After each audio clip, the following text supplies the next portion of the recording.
I'm not always right, but I am often wrong and never in doubt. So I was not in doubt in this one. I'm like, this is too random to not be God. I don't know any parent that doesn't want their kid to win, Right. doesn't want them to fly, right. doesn't want them to soar. Yes. But how do you get there? And what does that look like? That's been our learning. I lectured less and I listened more. Christian parents, I see it a lot. I'm just telling a hot take. What? We camouflage. What we say is, oh, this is actually a moral, ethical stand, or a faith stand that we're making, when it's actually just camouflaging our own fear. Afraid. We are afraid of certain outcomes, and so we try to cocoon our kids that will somehow protect them from the big, bad darkness that's out there. And the truth is, that kind of fear is never how God leads us in decision making. I did watch Bama Rush on Netflix, so I was Right. We've been invited into relationship with a God who lovingly knows our tomorrows and who has a great plan that, at least in my experience, looks nothing like our plan, but it's better. You were made for significance, to experience a vibrant, healthy family, rich, meaningful friendships, and a purpose-filled, prevailing faith. This is your invitation. This is the Significant Life Podcast with Jen and Marcus Jones. Hey, what's up? Significant Life Podcast. We're back at it. Jen Jones, how are you? Good, Marcus Jones. How are you? Just wanted to send a cordial greeting to my BFF. My ride or die. I am your ride or die. And boy, we talked on last week's episode about the season of suffering and the loss that's happened. While not everything has been horrible, there has just been a lot to be grateful for, but a lot of grief. And I think one of the things that has been a part of the grief, that it's impacted what matters most to us. Next to our walk with Jesus, and that's our relationship with our kids. And so we want to talk a little bit today about what it looks like sending one of your kids off to college. Yeah, well, it's that season, right? Where it's like everybody's starting to get the letters, either acceptance or not acceptance, or right. Like what are we doing if you've got a kid that's so nice, not acceptance. Yeah, well, it's rejection. In Addie's words, rejected. Yes, that child has experienced a ton of rejection from a lot of colleges. Yep.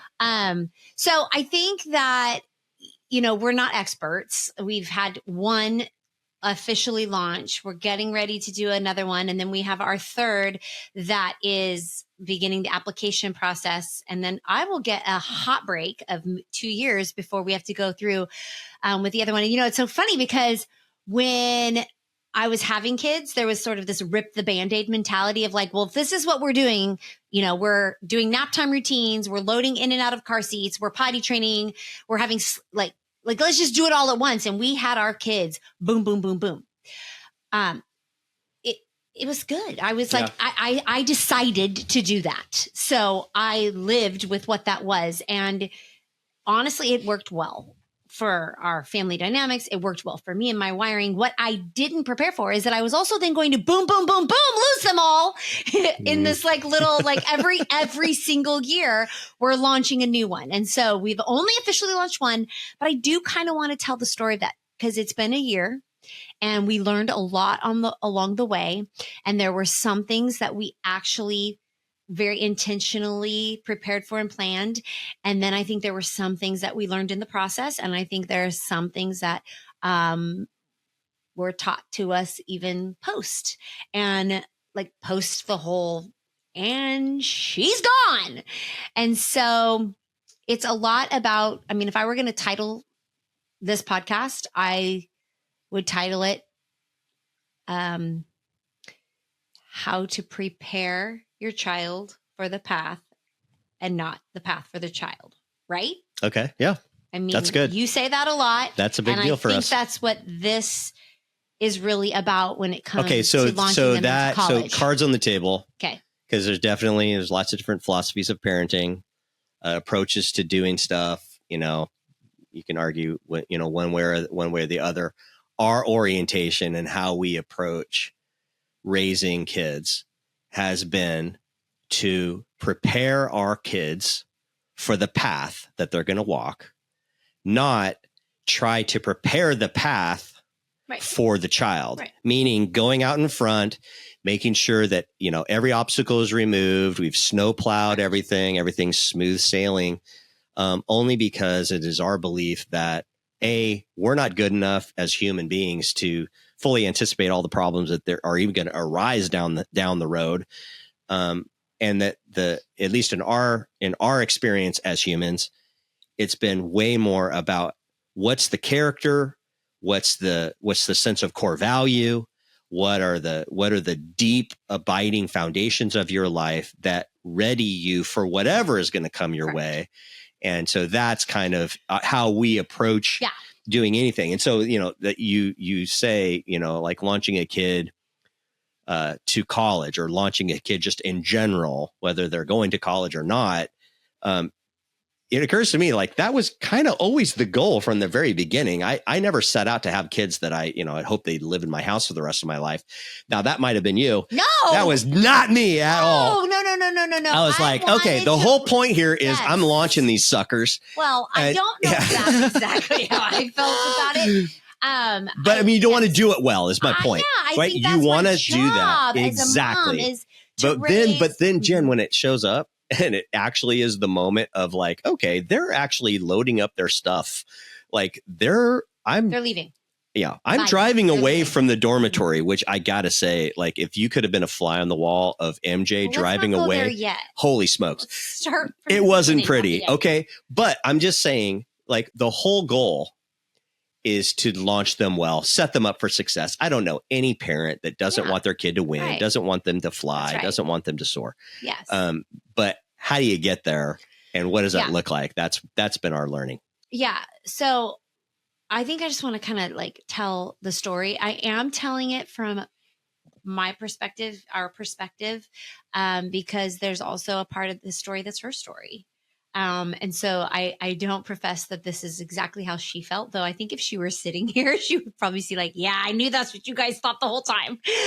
So I'm going to tell you guys, I want to share this story from my vantage point as a parent who my whole attempt has been to help my children live a life that's dependent on God and not parental control.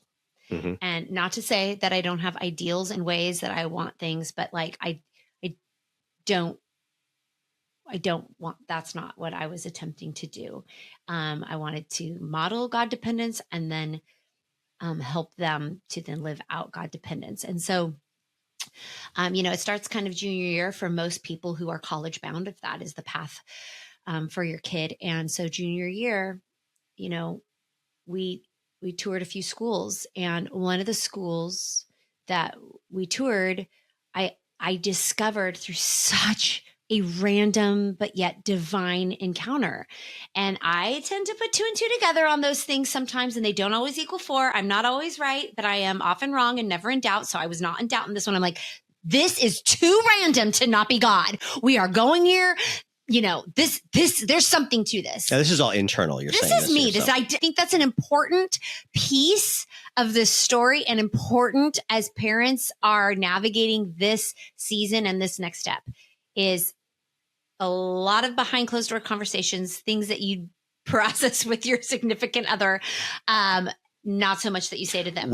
And here's the thought process behind this, because we actually, this matters to us a ton. And that is because we're moving in that season, you're moving away from control as a parent into being a coach. That is correct. You're really, and ultimately, a companion along the journey, right? You're not in the same mode of controlling outcomes. You don't get to tell them what to do. Like they were when they were 3 years old. Correct. And it's like, no, you're going to hold dad's hand when we cross the street. You don't have an option. Now that's just weird and inappropriate. Now some parents are negotiating and trying to coach kids when they're 2 or 3 Right. And that doesn't end well either. So it's like good. Grab it a hand. Yeah, exactly. It's like sometimes it's like, why? Because dad said so is actually appropriate during certain seasons of life. But not this one. This is the time where it's like, hey, baby, you're not only going to have to cross the street, on your own.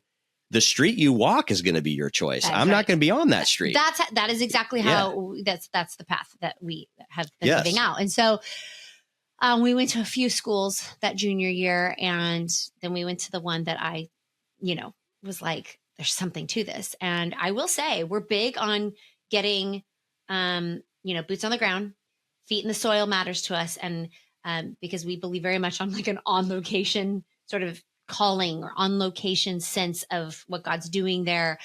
And if it resonates. And so touring was important to us. We did not make a decision without having physically visited the place.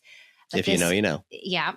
Yeah. And so I personally was so moved by this environment that for me, it was just like within the first 15 minutes of the preview day and the tour, I was like, this is it. And I even kept like looking over at you like wide-eyed, like, oh my gosh, this is it. This is it. This is it.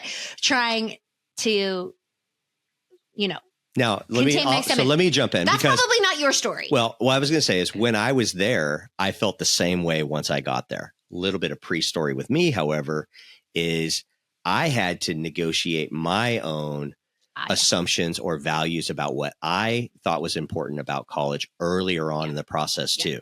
So, for me, academics was always super important. I was always super driven in school, not college, grad school, all the things, and prestige of the university, prestige of the program, all that stuff mattered inordinately to me at the time. Mm-hmm. And so, I caught myself being, kind of putting a finger on the scale, like, hey, boy, that Stanford program, sure. Hey, boy, Cal sure got a awesome, and literally then through a pretty painful process, actually having to confront as I was with her and, as we're going through the applications going, wait a minute, what is it that I'm doing here? Like this is where she's going to pour her life. She's going to be mentored by this environment. She's going to probably meet her mate here. Yes. She's going to have a friendship. Is this the environment? Like, what am I valuing? More than the academics, because for me, the social emotional piece was bigger. Right. And I was just like, who will she be connecting with? So I had a real come to Jesus is my point, right, where I was like, okay, hold on a minute. This is, but I think they're all very important things to consider. Yep. And I think it's all things that a lot of parents in this process have to wrestle. And it's their own journey and their own story and laying their own, desires or needs or whatever. You live in vicariously. Yes, you've got to lay it down. And so, yeah, exactly. So I think we both. It's the same reason that dads are yelling at the ump and their kids in second grade and little league. It's like, bro, you didn't make you're not playing second base for the Cubs. Neither's your kid. You're right. It's like it. Okay, but I get it. Yes. Yeah. So that is a part of the process is laying down. Yep. Your own personal desires. So then getting to the campus. And once we got on the campus, it was like, whoa. But in this story, it was pretty evident that it may not be her first choice. And it was very evident. And so it was very evident. Bottom of the pile. I asked questions. I kind of live by this, but I lectured less and I listened more. And so in our debrief after the tour, I just started listening. I asked questions and I listened, and it was like, okay, this is really not in her heart. And, at that moment, I had to make a decision to model God dependence.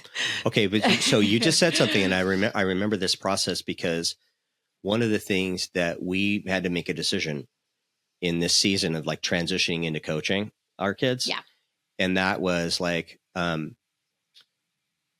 moving from or away from an idea that says, I'm going to teach you what to think into I want to listen and coach you in how to think. Mm-hmm. So less about specific outcome and more about how you got there. So the means way more important than the end. Correct. So just dominating the end and saying, well, here's the answer, commands them on on what to think, but it doesn't do anything on helping them to learn how to think. And so one of the things that we started digging into in those questions, was like, why is that important to you? Yes. Why? Yes. What is it? What is valuable about XYZ thing Right. that you think you want to go do? And that reveals a ton about the thinking process. Correct. And it reveals strengths, and it also revealed weaknesses of like, okay, I'm not doing the math properly there. Probably let's talk more about that. So, yeah. So what I really felt in my heart, like, this is the school for my kid. It was only her junior year. So there were lots more schools to visit. And then, of course, after the application process, a lot more she was going to apply to that we would visit after she received acceptance. And then there were some that she was not going to receive acceptance for. And so I was like, this isn't the time to like use some sort of like God trump card of like, out of my own fear that she would end up in a place that was less preferable to me, to use this God card of like, but I think this is where God wants you. Because also there comes a point where she has to learn to hear from God on her own. 100%. And in this particular decision, I absolutely wanted her to hear from God on her own, because inevitably in this season that she's walking into, this 18 to 25, when you're really figuring a lot out about yourself, I didn't want her to have a really hard day at a college and then go, well, this is where my mom wanted me. This wasn't even my choice. I wanted her to have a hard day at a college. She said, but God led me here. This is where I'm supposed to be. And this is a really hard day. And I don't get it, but I know I'm supposed to be here. Right. So I had to keep my mouth shut really for the next, 6 months again, often wrong, never in doubt. I don't know if I had a thus saith the Lord on or not. I just really felt strongly that this could be it. And this was a great fit for what I thought was a great fit for my kid. And so I had to stay quiet and let her walk the path. And like you're saying, coach instead of control, and listen more, lecture less, and, dig deeper into why are you thinking like that, or what would make that, all of those things over the course of the whole application process. And then, I don't know, do you want to pick up from there? Because she applied to 15 schools, and she received acceptance from this particular school that we're describing and that we're telling the story around. She received acceptance from them first, and she didn't even open the packet. Right. It literally went in the drawer unopened at the bottom of the pile as other colleges started coming in, yay or nay. That she tore open immediately or went on the portal as soon as she found out they were going to. And so to kind of, not to drop college names or whatever, but picture like SEC schools. Picture the like big that. SEC, D1 extravaganza schools. Okay. These are the things. That's what she wanted. And that's where she was getting acceptances. And she had one school in particular that was like her first choice that was yet to come in, right? That she really, really wanted. Which I would say in our heart, we thought that is going to be a tough one to navigate for her. And she doesn't know it, because I'm not suggesting that just because you prepare the path for the child, no. I'm sorry, that you prepare the child for the path and not the path for the child, that you don't know things along the path that they just don't know yet, that you don't have wisdom that you want to impart, that you don't you just have to, I think it's best to ask questions around that instead of saying, well, no, you're not going to do that. But some of the places that she really inquired, I was like, whew, that is going to be an uphill climb. And that is, we already knew that she was going to go far away. We live in California. Everything was east of Texas that she was applying for. Right. So that wasn't really our problem. We were like, go soar, baby girl, soar. But, and we kind of value that level of independence, and we desire that. So it was like, you're going to really adult big being so far from home. And we're okay with that. That was fine. That was we were all in alignment and agreement with that. Some of them just were environments that, I did watch Bama Rush on Netflix. So I was, Right. Some of the environments I just thought, I don't think she realizes she might drown there. And the if reason she goes there, then God's going to have to really make a way, and he will. But so that's where we are. And the reasons, and we were listening to, for what are the reasons why that would be a great thing for you? Not all of the reasons that we were hearing back were necessarily things that you would be like, wow, that's a great idea. Yeah. And so it's not that you people couldn't go to that university and have a great experience 100%. and do great. For her, it was like clear to us on our end that, okay, there's more coaching that needs to get done here. There's more growth that needs to happen. And that's basically how we entered senior year. Okay. So I think I need to address something that's coming up as we're talking, because some of the things were pinging my own fears. And I think sometimes as parents in these moments, so Crimson Tide, Roll Tide, I have no problem with Alabama. Watching that documentary terrified me. It's probably not even all real. It's Netflix, but maybe it is. I don't know. But the point is, it was pinging my fear, and I couldn't go to my kid, positive or negative, and give her some sort of declaration of what she needed to do, rooted in my own fear of she's going to be roofied, or she's going to whatever it is. And so that's also why it's lecture less, listen more, and don't give my opinion, because my opinion is just that. Because I know plenty of kids at all of these different schools who've had beautiful, transformative experiences, some who've come to Christ in these places. And so again, it's pinging my own fear. And I think sometimes as parents, we do things out of we parent out of our own personal desires and wishes of what they will be. And then also personal fears and horrors of what it will be. Hot take. Okay, what is it? Christian parents, I see it a lot. I'm just telling, hot take. What? We camouflage. Yeah. What we think, what we say is, oh, this is actually a moral, ethical stand, or a faith stand that we're making, when it's actually just camouflaging our own fear. Afraid.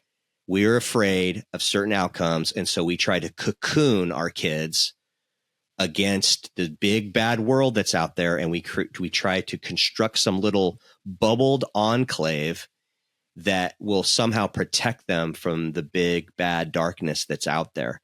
And the truth is that that kind of fear is never how God leads us in decision making. Correct. He never leads in fear. His perfect love casts out all fear. And so, and this is coming to you from the king of the guy. You know why I was so concerned about hey, take a look at Stanford. Hey, look at, Cal's program. Hey, what about, I'm the one that took her to Vanderbilt. Why? What's in there on my fear? That you won't be equipped to be able to just crush it and have any open door to you that you want. Right. That's me. And so our fear can express in lots of different ways. Yep. Right. And so it's coming to a place as parents in ourselves to recognize, you know what? I'm actually operating with this belief system that says I can control way more outcomes about my kids than I actually can. I can't protect my daughter from being roofied when I'm not there. Right. And guess what? She's not going to always be with me. I can coach her. I can try to train her up a little bit, but do I really want to inculcate her in a mindset that's so fear driven and so terror oriented that it sucks the joy out of life? Because I can do that. Well, what a terrible thing to do. What a terrible thing to do. Right. And I had to check myself. Yeah. I had to really check myself and go you know what? I'm not going to take pride in being, the dad that is constantly scaring off every suitor and constantly, whatever. I mean, my daughter knows sufficiently that I have her back. My daughter knows that she can always come and run to dad, and whoever needs their butt kicked, dad will take care of it. She already knows these things. I don't have to bloviate and be bravado and then oversaturate her. That was learning for me. That was growing. I had to grow there a lot. I had to surrender a lot of things. It's not about me. It's how is she learning how to make decisions? How is she encountering God herself? Because the word from God that leads also is what sustains us when we need it. And she can't live off of mine. She's got to live off of her own. I think that's what I would say where it went next. So after applications went through, like she applied to all the schools that she wanted to, for me, it was about submitting my will to God. Yeah. And like my will for my daughter is that school, but that may not be God's will. And also she has a will. And now it's time for her at this stage of life to begin to submit her will to God and to do that. And so we're, in senior year, applications are in. Senior year is doing what it does do to most kids. And it's just like over it, done, a little apathetic in some ways, like excitement around some things, but just also it's like that last semester is very. Something happens after football season, like Friday Night Lights is over, senior year. Now there's nothing to do on Friday night that everybody's doing. And it just feels like they're on their way out. It's like no holds barred. Yeah, they're ready to go live their best lives. Yeah, exactly. Everybody starts and she was pre-gaming. Yeah. Everybody starts pre-gaming SEC. Yeah. And you're like, whoa, what's going on? And she was. I think that's when we invited her to join us. And it was an invitation to join us to submit her will to God through a 21-day fast. And we invited all of the kids to do that. Again, making it their choice, because we are not preparing the path. We're preparing the child for the path. And so we're like, this is something that we do. Do you want to do it? And specifically as it relates to our daughter, in that particular case, I know like there was this, one of the things that I said was, hey, this is something that mom and I do as a regular part of how we seek God, how we commune with him and connect with him. I can pray, and I do pray for you. And I believe God leads me and speaks to me about my kids. However, you're getting ready to step into a season of life that your choices are going to be lived out by you. So I'm not going to sit here right now and tell you, oh, it's this school, you're going to move. I said, Keith, you know why? Because I'm not moving into the dorm. That's right. I'm not going to the classes. We don't have to live with the decision. I don't have to live with any of that stuff. I said, you need to hear for you because you're the one that's going to walk the path. Mm-hmm.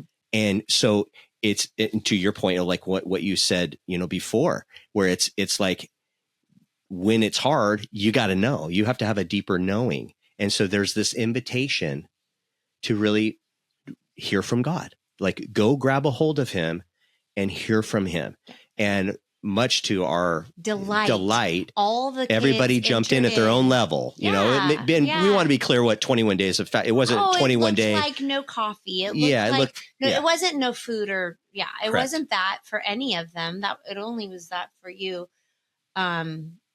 Even for me, it wasn't fully no food for that amount of time, to their level and to what's appropriate for them. And also what they felt like they often went to. That's what it is. They felt like they often went to under stress, or what they went to for comfort, or what they went to even for like pleasure. Yes.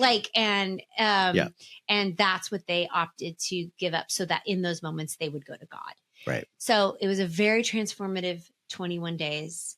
After the 21 days, it wasn't even the season of acceptance. It was like all the acceptance letters started coming in about a month after that. But one thing that we have believed strongly in our parenting, in our, like, as we coach people or as we've pastored people, is that it's not about behavior modification, but heart transformation, because once the heart is transformed, the behaviors follow and they are modified. Right. And with Christ, the Holy Spirit does that. Like he transforms our heart and then we desire to live different.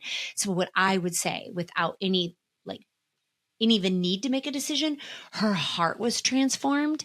So I think it caused her to begin to look at the acceptances and the rejections differently as they came in. Yeah. And the truth be told, the top school that she wanted, that she just had her sights on, that honestly, she had all of the stats to support her ability to be accepted. She had recommendation letters. She had everything said, oh boy, that's probably where she's going to end up. It would not be my option, but that's where she's going to end up. And she was rejected. Yeah. And then natural, it was a slam dunk.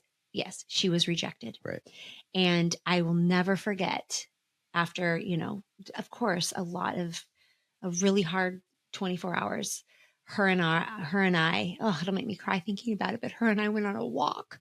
We walked to Starbucks because she wasn't fasting coffee anymore.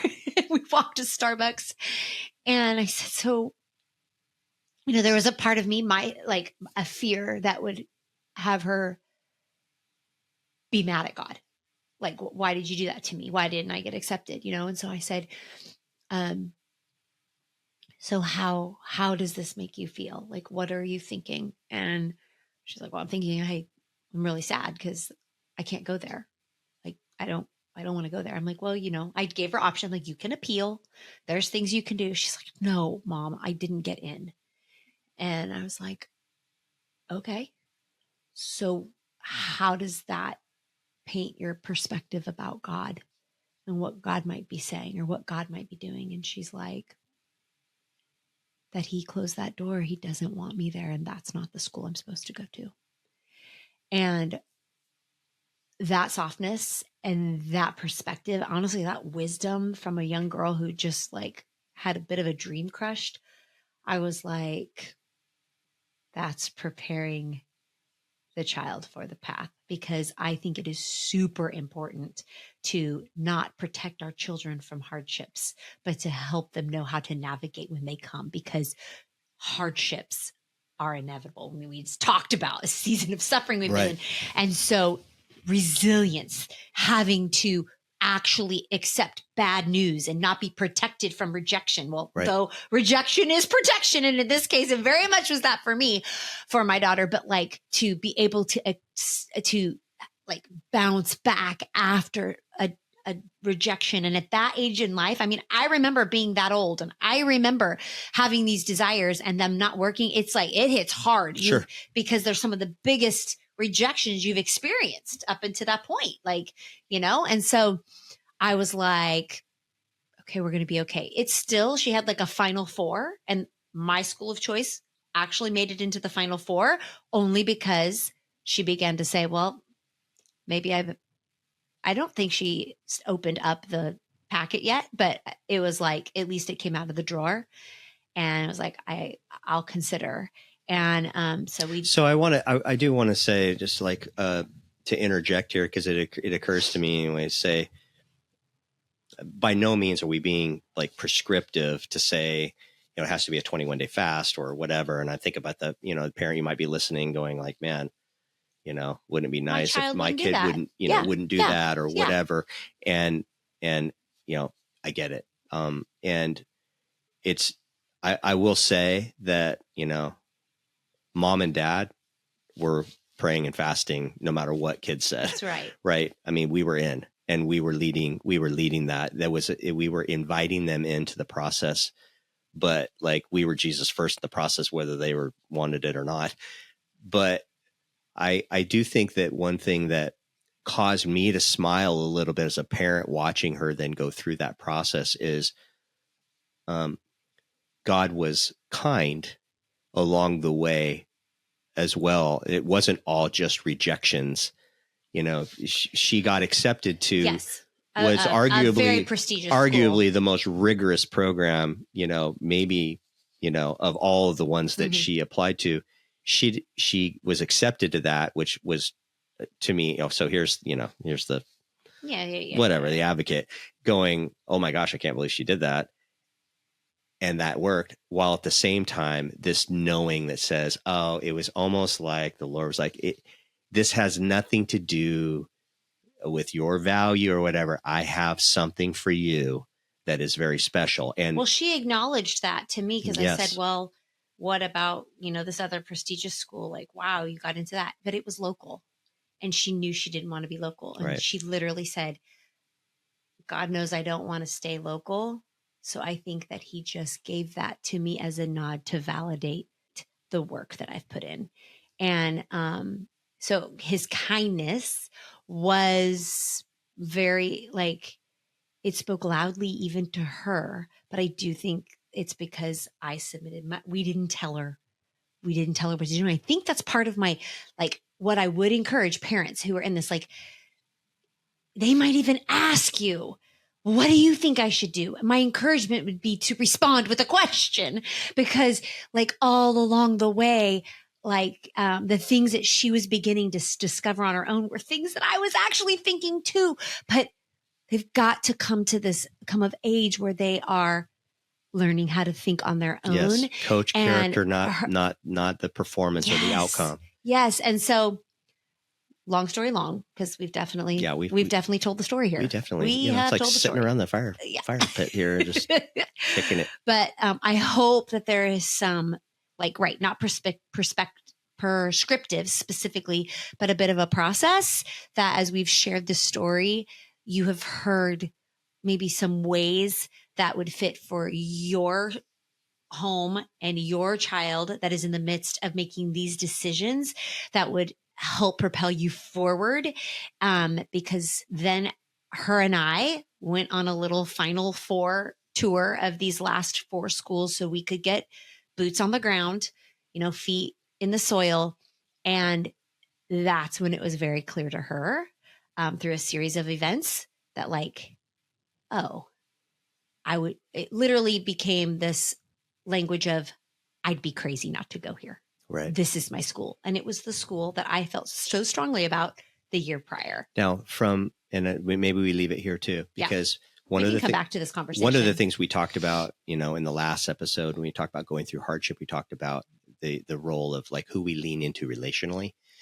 And I will say that in this process, especially as it came to a place of culmination of the decision, there were so many choices that we made as parents to put her in proximity to relationships that really mattered. Yeah, I think we can do that. Okay. And these are the things that we actually worked to help facilitate those things. Give an example.